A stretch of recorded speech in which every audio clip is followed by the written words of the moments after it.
Então, nesse instante, nós vamos agradecendo ao Mestre Jesus a oportunidade de estarmos aqui estudando André Luiz. Cumprimentamos a equipe de André Luiz, a equipe de Emmanuel que nos acolhem, que preparam já o ambiente da nossa casa para esse estudo semanal que fazemos, Senhor, com tanto amor. Que durante essa leitura, esse estudo, que todos nós possamos receber as suas bênçãos de paz, de harmonia, assim como aqueles que não estão aqui junto conosco nessa noite, que não puderam comparecer ao estudo. E assim nós vamos acompanhando a Fátima na prece inicial. Jesus, agradecemos a oportunidade de estarmos aqui reunidos em Teu nome, com essa equipe, com a equipe espiritual de encarnados e desencarnados, para termos a oportunidade, Senhor, de aprendermos mais sobre o Teu nome, sobre a Tua vida e sobre como nós podemos nos melhorar a cada dia, ajudar o nosso próximo, entendermos nossas dificuldades e nos ajudarmos a ser melhor. Agradecemos a oportunidade de aprender e pedimos que o Senhor nos dê sabedoria e entendimento para aplicarmos no nosso dia a dia os ensinamentos que vamos aprender aqui hoje. Demos graças a Deus por estarmos reunidos, agradecemos por todos os irmãos que sempre estão conosco e que agradecemos a Ana pela oportunidade de nos ensinar e de compartilhar conosco todas as quintas-feiras os ensinamentos do Senhor. Mestre amado, agradecemos por mais um dia juntos. Assim seja. Assim seja. Obrigada. Graças a Deus. Esse capítulo 4 faz a gente repensar na nossa liberdade durante o sono, da importância da prece antes de dormir. Por que a gente vê todas as igrejas falando da importância, ensinando para as crianças mesmo, o Pai Nosso, o Santo Anjo do Senhor, antes de cair no sono? Esse é um exemplo claro do porquê. A explicação de André Luiz, mostrando a visão do ponto de vista espiritual, comparando o que está sendo visto na Terra enquanto a Zulmira está dormindo e o que está acontecendo com ela no desdobramento do corpo, né? Então, aparentemente ela está dormindo calma, tranquila, relaxada. A gente sabe que ela não tinha vivência religiosa, não tinha religiosidade, daí a importância, não basta a gente ir no centro, não basta a gente ir na missa, isso não é religião. Religião, de verdade, é a implementação dos valores do bem dentro da nossa vida, dentro dos nossos atos, dentro das nossas escolhas. Pela falta de preparação dela antes de dormir, o que acontece? Ela tem esse pesadelo. Então, a primeira pergunta que a gente pode fazer, então quer dizer que quando eu tenho pesadelo, teve algum tipo de influência? Sim, teve. A gente não sabe a causa. A causa pode ter sido algo que eu li, que me causou impressões fortes, ou um filme que eu assisti de um teor pesado antes de dormir, ou uma discussão que eu tive com algum parente, ou de repente, a gente vê em outros casos de André Luiz, em que uma pessoa fala mal de um morto, e aí de noite o morto vem tirar satisfação. Então, a qualidade da nossa palavra, a qualidade do nosso pensamento, as imagens que a gente coloca dentro da nossa vida vão, de alguma forma, ser dilatadas no momento do nosso sono físico. A gente sabe que o pesadelo não é exatamente o que a gente lembra quando a gente acorda, a gente já estudou isso nos livros anteriores de André Luiz, Por quê? Porque o nosso cérebro, ele não tem uma capacidade de armazenamento e tradução de tudo que está acontecendo dentro do corpo espiritual, dentro do mundo espiritual. O que ele faz é que ele simplesmente segura as impressões, e são essas as impressões, ou de alegria, de reconforto, de paz ou de medo, que a gente acorda no dia seguinte. Isso tudo é um reflexo da companhia, dos lugares que nós fomos durante o sono. Então, da mesma forma que a gente fala para as crianças a importância da prece, da reflexão, do agradecimento antes de dormir, para quê? Para mudar a sintonia mental da gente. É importante que nós façamos a mesma coisa. Não é a prece decorada, não é prece complicada, e sim é uma conversa com Deus, sentida, de mente e coração unidos. E aí a gente vê nesse caso, esse pesadelo acontece por um processo obsessivo. Então, interessante a explicação que ele dá da Odila, por que ela está envolvendo de uma forma negativa a Zulmira. Primeira coisa que a gente vê é a gente saber que quando a gente morre, a gente não muda. Então, os mesmos defeitos que a Ana tem aqui como encarnada, eu vou continuar com esses mesmos vícios, defeitos depois que eu morrer. Eu não viro anjo, simplesmente porque meu corpo está embaixo da terra. Então, se eu sou egoísta, eu vou continuar sendo egoísta. Se eu tenho apego ao sexo, eu vou continuar apegada ao sexo. Se eu gosto de beber, de fazer bagunça, de ir em festas, de boates, eu vou continuar buscando esse tipo de ambiente. Nesse caso, pela falta de religiosidade da Odila, ela acaba caindo no ódio, na cobrança. E aí, justificada ou não justificada, ela acha que a justiça tem que ser feita por ela. Então, isso não é a justiça de Deus. Essa daí é a revolta que a gente vê muitas vezes no nosso dia a dia. É só a gente abrir o jornal, a gente vai ver esse desejo de vingança, que não é justiça. O que ela está fazendo é vingança. É que muitas vezes a gente acaba acobertando, colocando uma palavra menos feia, como justiça, porque isso isenta a gente desse sentimento impuro que a gente carrega dentro de nós, né? Existe uma atração entre as duas, e aí vem de novo a sintonia mental. Qual seria a realidade do sono da Zulmira se ela tivesse uma vida de religiosidade, de amor ao próximo, de caridade, de preces? A gente já falou isso tantas vezes, que todos nós, dentro do mesmo padrão vibratório, nós nos ligamos a todos os seres encarnados e desencarnados que equalizam conosco. É da mesma forma que funciona uma onda de rádio ou uma rede de Wi-Fi. A partir do momento em que eu tenho o nome da rede e eu tenho o password da rede, eu me conecto. Isso pode acontecer com todas as pessoas que estão aqui por perto. Da mesma forma com os espíritos. Basta eu ter a sintonia mental para eu me conectar. Só que de uma forma muito mais complicada. Por quê? Porque quando isso acontece, eu estou me conectando com todos os espíritos, encarnados e desencarnados, que estão envoltos na Terra. Então, se eu tenho raiva, eu vou estar recebendo todas aquelas impressões negativas de raiva, de ódio, de desejo de vingança de outros espíritos.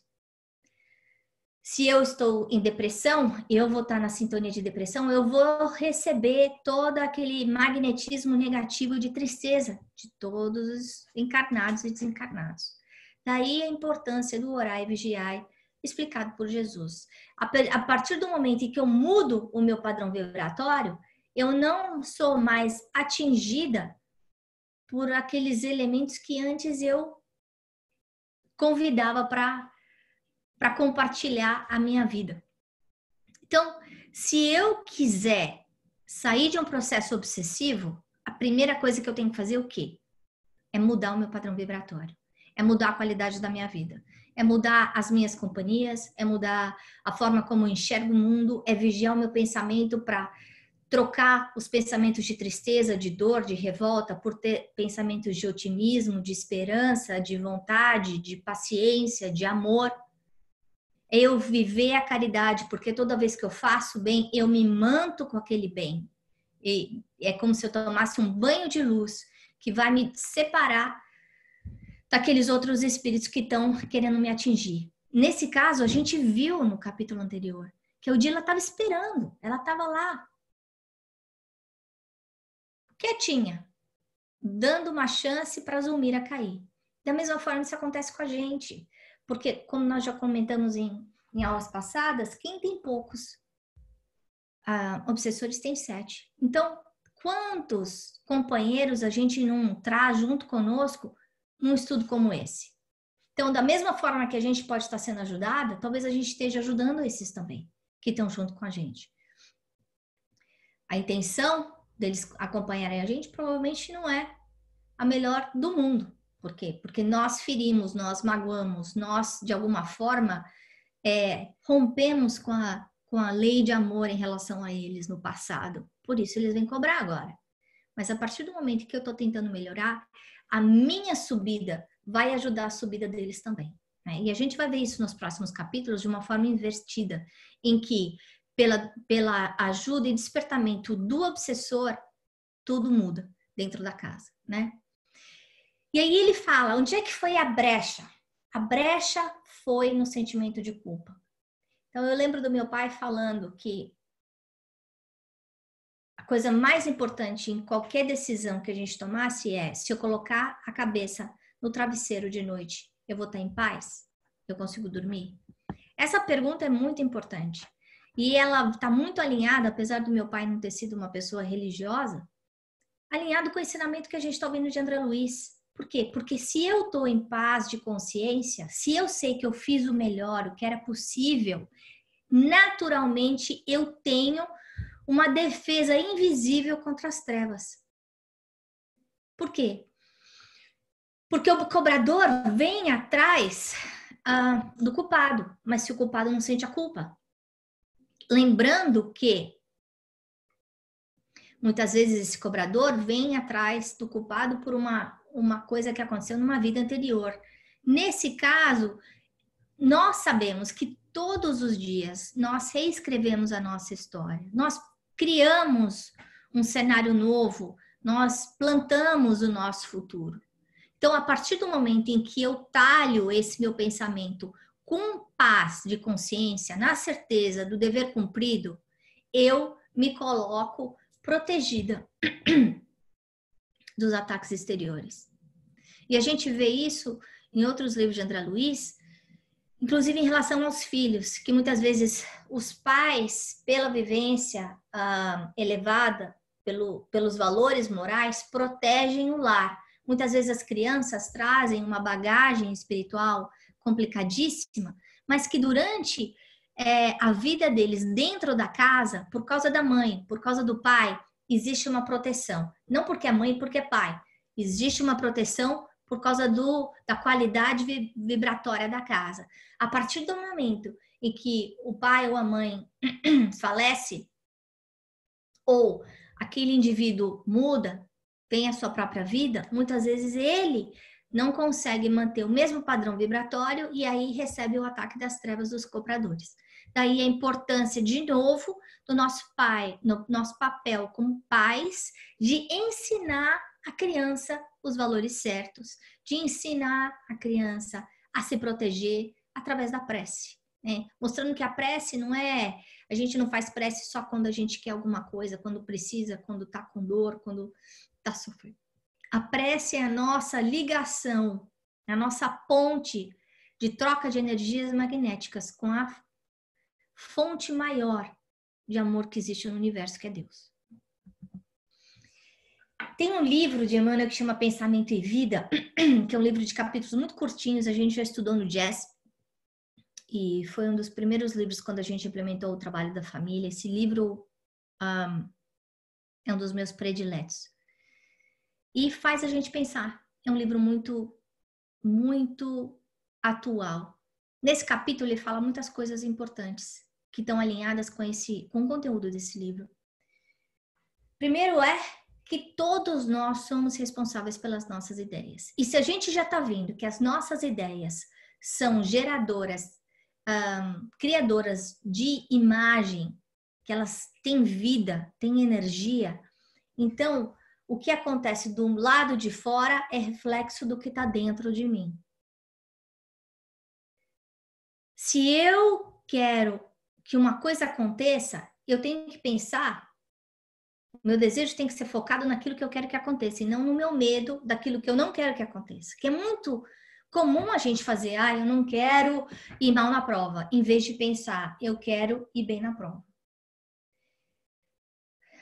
A partir do momento que a gente coloca as nossas forças, a nossa intenção no que a gente quer, é aí que a energia vai ser impregnada. Se eu coloco o meu pensamento naquilo que eu não quero, é aí que a energia vai ser impregnada. Então, se eu tenho um problema com meu marido e eu só critico, eu só falo, ai meu Deus, agora eu vou chegar em casa, ele vai ficar reclamando, vai falar que tá cansado e vai...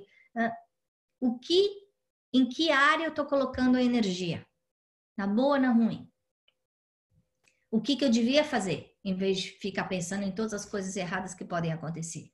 Eu, antes de chegar na minha casa, eu já envolver o meu marido com paz, com harmonia, com luz, imaginando ele já protegido numa cúpula luminosa do trabalho até chegar em casa, mandando ondas de amor para ele, para neutralizar qualquer sentimento negativo que possa acontecer. Por quê? Porque se eu baixar o meu padrão, são duas mentes ligadas na mesma sintonia mental. Eu vou estar gerando e recebendo energia nessa troca contínua com a pessoa que eu estou convivendo e com os desencarnados que estão envolvendo, né? Outra coisa que é importante a gente saber é, nesse caso, apesar da Zulmira não ter sido a causadora da morte do Júlio, e a gente vê que essa história é uma história muito emaranhada, né? De quem casou com quem na vida passada, quem foi amante de quem. Então, é importante a gente lembrar que o que acontece hoje na nossa vida é reflexo das escolhas que a gente aconteceu no passado. Então, no caso, a gente já vê que no passado, mais adiante, a gente vai ver que a Zulmira era a Lina. E a Lina teve um caso com o Júlio na vida anterior, mas abandonou o Júlio. Então, já existia esse sentimento de ingratidão, de cobrança do Júlio para com ela, porque ela abandonou ele. Muitas vezes a gente não entende isso dentro de casa. Mas quando nós encontramos entes que convivem conosco, em que a gente não tem uma sensação de empatia, pode ter certeza que é um reencontro. A gente pode, graças a Deus, pelo amor de Deus, ter esquecido das bobagens que a gente fez. Mas no subconsciente fica aquela impressão, aquele azedume que a gente não entende de onde vem, né? Nesse caso, na cabeça da Zulmira, era simplesmente porque o Júlio não era uma criança que ela gostava. Além disso, ela tinha ciúme dele, então ela não tinha essa percepção do que tinha acontecido na vida anterior, nela como Lina, ele como Júlio. Mas ela tem a intenção de que ele morra. Ela matou? Não. Por quê? O Júlio tinha que morrer antes. Por quê? Porque ele tinha sido suicida na vida anterior. Ele tinha esse número de anos que ele tinha que viver para ajustar com a encarnação anterior. Que normalmente é assim que acontece. Se eu me suicidei, Se eu cometi suicídio, não me suicidei. Se eu cometi suicídio e faltaram 20 anos, tem uma chance muito grande. Na próxima vida eu tenho esse resgate dos 20 anos para eu cumprir a minha tarefa. Só depois daí é que eu vou ter uma outra chance de recomeçar, trazendo, claro, sempre dentro de mim o histórico das escolhas que eu fiz, do estrago que eu fiz através do suicídio cometido, né? Nesse caso, então, a gente sabia que o Júlio ia ter que falecer de qualquer jeito. Ele fazia parte do plano reencarnatório dele. Mas, através do pensamento dela, a intenção dela, é o que agrava a situação dela, o sentimento de culpa. É o que cria o sentimento de culpa. E aí ele fala uma coisa importante, que todos nós somos responsáveis por aquilo que pensamos, que as nossas forças mentais são coagulantes, elas se materializam e formam o campo da nossa vida. Gente, isso é muito importante. A gente fica falando da importância do pensamento, praticamente todas as aulas, nos últimos 6 livros. E a gente tem quantas milhares de pensamentos todos os dias? E qual a qualidade desses pensamentos? Quando eu saio de casa, quando eu acordo, quando eu durmo, quando eu estou no trabalho. Essa chamada de atenção é importante, lembrando que tudo que eu tiver pensando, eu estou criando, estou coagulando, eu estou formando ao meu redor. Não só impregnando mesmo o meu corpo espiritual com aquilo, com aquela vibração, mas também expandindo aquilo para o ambiente que eu estou vivendo, né? Eu vou estar refletindo do lado de fora. Aí voltando ao caso da Odila, né? E da Zulmira, as duas com apego. Uma apego ao ex-marido pelo desequilíbrio do sexo. A outra apego ao marido atual, querendo ele só para ele, não sabendo dividir com as crianças. Essas duas pessoas são más de verdade?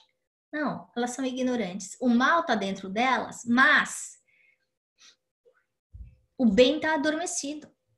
Então ninguém é totalmente mal, ninguém é totalmente bom no estágio que a gente está hoje. Tanto é que a gente vai ver nos próximos capítulos a ajuda que a Odila consegue dar para a Zulmira, depois que ela passa pelo despertamento consciencial dela.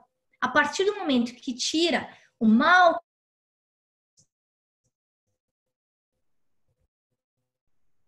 a verdade, viver a pureza. A gente falou algumas vezes do centro de caso, falando muito do centro de voltei algumas vezes nesse assunto também. Lembrando que o chakra genésico é o mais forte em relação à geração, à criação de tudo, criação das artes, criação de tudo que a gente, todo de trabalho, de energia, de vida, da ação, né? Não é só no aspecto da sexualidade. Quando esse centro genésico está equilibrado, está fazendo muita bobagem, que é o que acontece aí. Então, não é dizer que a Odila fosse uma pessoa má, né? Ela simplesmente estava tomando decisões erradas pela má qualidade de pensamento que ela tinha e o desvio sexual, a atração sexual, que não era amor. Porque se fosse amor, o que ela ia querer? Que o marido fosse feliz. Isso é apego, é paixão e não amor. O amor liberta. A paixão e o apego segura, né? E aí, ele lembra a gente, como nós falamos, que todo estado de ignorância transitória, e o nosso também. É só a gente olhar para o espelho retrovisor da nossa vida, provavelmente a gente fez escolhas de passado muito erradas, em que hoje a gente não faria mais. Então, a nossa ignorância hoje é uma ignorância menos pior do que já foi. a nossa ignorância nessa vida é uma ignorância menor do que na vida. E enquanto a gente estiver vivendo nesse mundo de ignorância interna, eu vou sofrer. A dor é contra a ignorância. Por quê? Pela ignorância eu faço coisa errada. Se eu faço coisa errada, eu colho coisa ruim. A partir do momento que eu aprendo a fazer o bem, plantar o bem, eu vou colher o bem, eu paro de sofrer. Então, quando a gente olhar para o sofrimento que a gente passa, para a dor que a gente passa, a gente lembrar disso. A dor muitas vezes é o alarme de incêndio que a gente precisa para sair correndo e mudar a nossa vida, né? De mudar a direção das escolhas que a gente faz. Para a gente fechar hoje, algumas coisas. Primeiro, a importância da religiosidade dentro da nossa vida. E eu não estou dizendo, como eu falei, dentro de um templo. Estou falando dentro da nossa vida. E de vida eu estou falando 24 horas por dia, 7 dias por semana. Trazer esses ensinamentos para o nosso dia a dia, que as pessoas que olhem para a gente enxerguem nos nossos atos, nas nossas palavras, a religião que a gente carrega dentro do coração. A outra coisa é a importância dessa energia sexual, dessa energia criadora. Como é que eu estou aproveitando essa energia tão poderosa dentro do meu dia a dia? O que eu estou criando para mim e para os outros?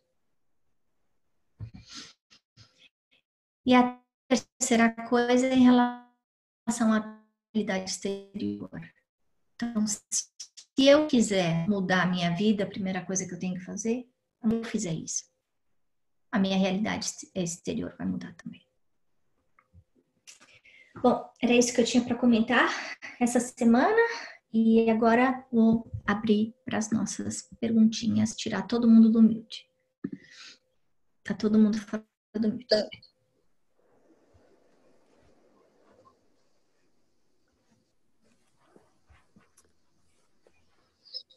Posso começar? Alguém? Dá pra... Acho que no Livro dos Espíritos ou no Evangelho, eu não me lembro qual dos dois, que tem uma parte sobre isso, que nós somos responsáveis não apenas pelo mal que fazemos, mas pelo bem que a gente deixa de fazer. Eu acho que esse capítulo está bem claro isso, né? Porque acho que às vezes não fazer o mal é ficar na sua, não se envolver, às vezes pode parecer fácil, né? Mas a falta de ação no bem, ela também também é nossa responsabilidade da mesma forma. Eu acho que esse capítulo é bem isso. Eu não me lembro se é no Livro dos Espíritos ou no Evangelho. E sendo assim, acho que tem tantas coisas que acontecem no nosso dia a dia que é bem uma situação dessa. É claro que não é um menino se afogando, né? Mas quantas situações que às vezes a gente poderia fazer alguma coisa e a gente fica de longe. Achei interessante isso. É. E a nossa consciência, como é que ela vai ficar em relação a isso depois, né? Uhum. Muito bom. Mais algum comentário?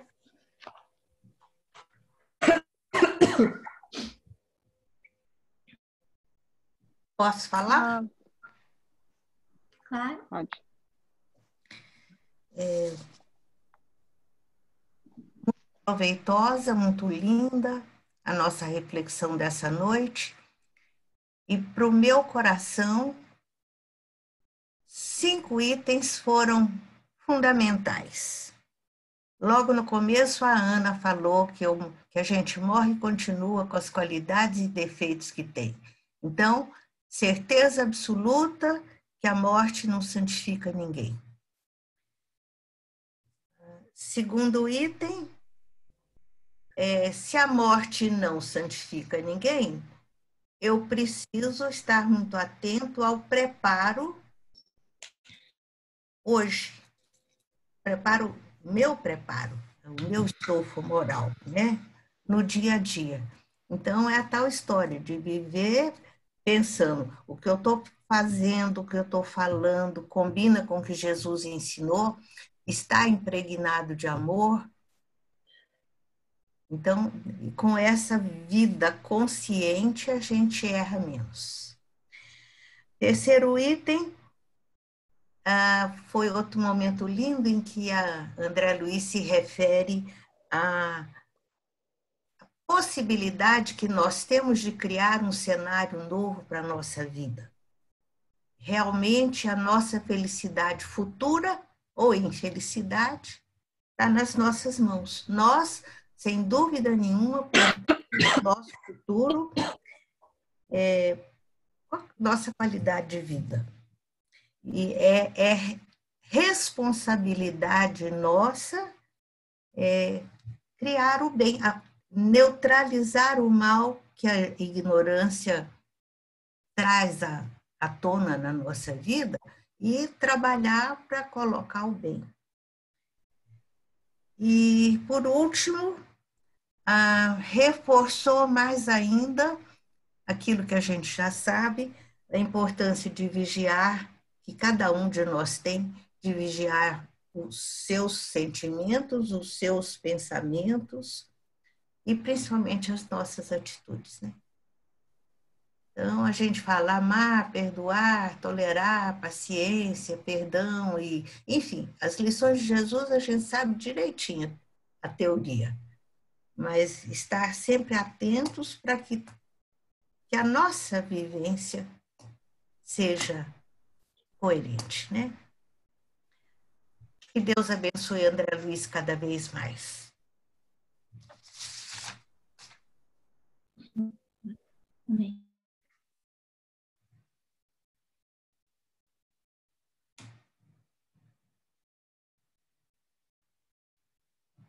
Acho que a conexão da Ana caiu, pessoal.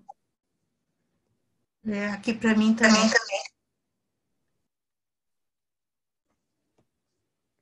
De qualquer forma,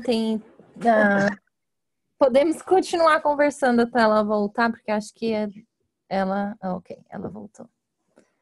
Voltou? Acho que sim. Falhou um pouquinho mesmo para mim, quando ela estava falando. Então, você que estava encarregada de fazer a prece de encerramento? Sim, acho que ela voltou. Voltou? Ana? Tá. Tá voltando. Que bom que acontece isso aí com vocês, porque quando acontece comigo eu me sinto tão incompetente. Cris, você quer fazer alguma pergunta? Não.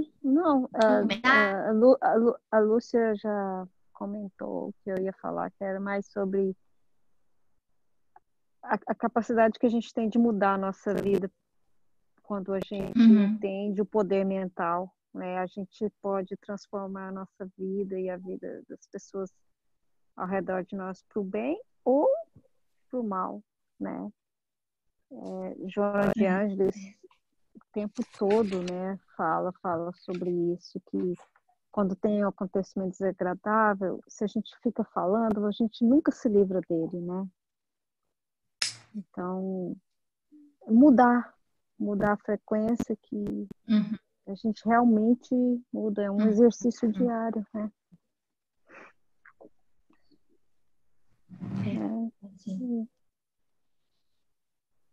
Obrigada, Cris. Era assim. Karina, vamos para o encerramento, então, por favor? Vamos relaxar e fechar os nossos olhos. E assim nós agradecemos hoje, Pai amado, nosso Pai de amor, pela oportunidade de estarmos aqui reunidos, estudando, aprendendo, em busca do nosso progresso. Nós agradecemos a ajuda e o amor recebido pela equipe espiritual que nos acompanha. Nós agradecemos pela vida do Chico, pela existência do André Luiz e de toda essa equipe que fez esses livros todos possíveis e que hoje nos ajudam tanto, nos ensinando a focar no bem, nos ensinando a orar e vigiar.